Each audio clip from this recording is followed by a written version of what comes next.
శృతిస్మృతిపురాణానామాలయం కరుణాలయం నమామి భగవత్పాద శంకరం లోకశంకరం. ఇవాళ చాలా విశేషమైనటువంటి రోజు, మౌని అమావాస్య అంటారు. ఏ మాఘమాస అమావాస్య ఉంటుందో దాన్ని మౌని అమావాస్య. అయితే బార్హస్పత్యమానం ప్రకారం మాఘ అమావాస్య ఇప్పుడు వచ్చేటటువంటి ఈ పుష్కరాల్లో ఇప్పుడు అమావాస్య. అదే చాంద్రమానం ప్రకారం వచ్చే నెల శివరాత్రికి వచ్చేటటువంటి దాన్ని మౌని అమావాస్య అని మనం పిలుస్తాం. ఇవాళ ఉన్నటువంటి బార్హస్పత్యమాన మౌని అమావాస్యకి ఒక ప్రత్యేకత ఉంది. త్రివేణి యోగము అని ఒక ప్రత్యేకమైన యోగం వచ్చింది. ఆ యోగము చాలా విశేషమైనటువంటిది. అనేకమైన రాసుల వారికి రకరకాల ఫలాలను ఇస్తుంది. ఇందులో ఇంకా విశేషం ఏమిటయ్యా అంటే, సూర్యనారాయణమూర్తి, చంద్రుడు, అదే విధంగా బృహస్పతి, బుధుడు, ఈ నాలుగిటికి సంబంధించి ప్రధానంగా చూస్తాం. సూర్యుడు, చంద్రుడు, బుధుడు ఈ ముగ్గురు కూడా మకరంలోకి రావడం జరిగింది. వృషభ రాశిలోనే గురువు కూడా ఉన్నాడు. కాబట్టి ఇది చాలా విశేషమైనటువంటి పర్వం. ఈ అమావాస్య నాడు ఎవరు మౌనంగా ఉంటారో, మాట్లాడకుండా ఉంటారో, దానివల్ల చాలా ఫలితాన్ని పొందుతారు అని మనకి ధర్మశాస్త్రాలు చెప్తున్నాయి. మౌని అమావాస్య. మౌనము 3 రకాలుగా ఉంటుంది. అక్షమౌన, కాష్ఠమౌన, జడమౌనాలని 3. అంటే మనం కళ్ళు తెరిచి ఉంటాం, చెవులతోటి వింటూ ఉంటాం, నోటితోటి రకరకాలైనటువంటి రుచులు, స్పర్శ అన్ని చూస్తూ మెలకువతోటి ఉన్నప్పుడు, ఇంద్రియాలన్నీ పనిచేస్తున్నప్పుడు మాట్లాడకుండా ఉండడం ఒక మౌనం.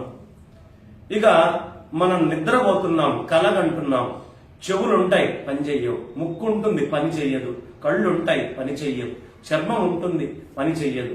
కానీ అప్పుడు కూడా మన లోపల అనేకమైనటువంటి చిత్రాలని మనం ఏర్పాటు చేసుకొని ఆ చిత్రాలని చూస్తూ వాటితోటి మాట్లాడుకుంటూ ఉంటాం. మన లోపల మనం అంటే ఇంద్రియాలతోటి మాట్లాడేదాన్ని కూడా నియంత్రించడాన్ని కాష్ఠమౌనము అంటారు. ఇక జడమౌనము అంటే గాఢ నిద్రలో ఉంటాం, అప్పుడు కలలు కూడా ఉండవు. కానీ అజ్ఞానంతోటి నిండి ఉన్నటువంటి మౌనం ఉంటుంది. మెలకువతోటి లేపంగానే అబ్బా సుఖంగా పడుకుంటే ఎందుకు లేపుతున్నావు అంటాం, అంటే ఒక సుఖాన్ని అక్కడ అనుభవిస్తున్నాం. అలా కాకుండా ఈ అక్షమౌన, కాష్ఠమౌన, జడమౌనాలని మించినటువంటి చేతన మౌనం ఉంటుంది. ఈ 3 స్థితుల్లో ఉన్నది పరమాత్మ ఒక్కడే అనే జ్ఞానం కలిగి అన్ని వస్తువుల యందు పరమాత్మని ఎవరు దర్శిస్తారో దానిని చేతన మౌనము అంటారు.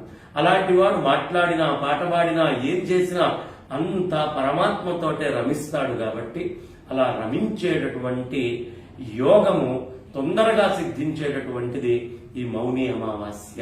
ఇవాటి రోజున అన్ని వస్తువుల యందు, అన్ని పదార్థాల యందు, శత్రువుల యందు, మిత్రువుల యందు, అందరి యందు కూడా పరమాత్మని మాత్రమే చూడాలి. సమస్తమైన జీవరాశి యందు ఆయనని ఆరోపించి, ఆయనని దర్శించి, ఆయననే స్మరించుకునేటటువంటి అద్భుతమైనటువంటి ఫలాన్ని ఇచ్చేటటువంటి రోజు ఈ మౌని అమావాస్య.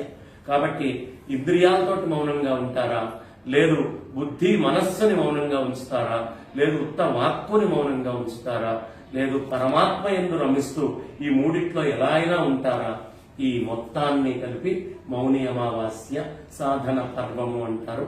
కాబట్టి ఈ విశేషమైనటువంటి మౌని అమావాస్యని వినియోగించుకుందాం, పరమాత్మ యొక్క సేవలో తరిద్దాం. స్వస్తి.